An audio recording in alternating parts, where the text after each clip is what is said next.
Oke, nampak belakangnya seperti ini. Mungkin bagian belakang ini nanti akan bisa dijadikan dapur, ruang keluarga, sekaligus ruang makan.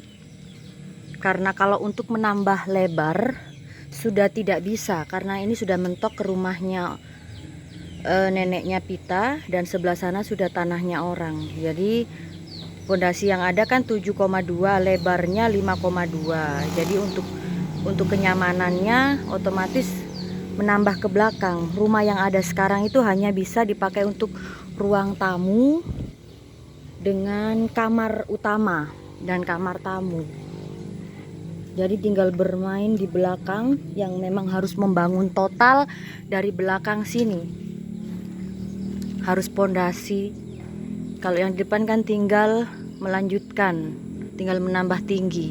Jadi kalau yang di belakang ini dia membangun total dari pondasi untuk ruang keluarga, untuk dapur, ruang tamu, kamar mandi.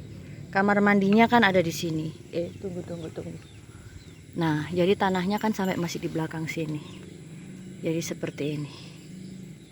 Oke, kamar mandi yang ada sekarang bisa dibangun sampai mepet ke depan. Seperti itu.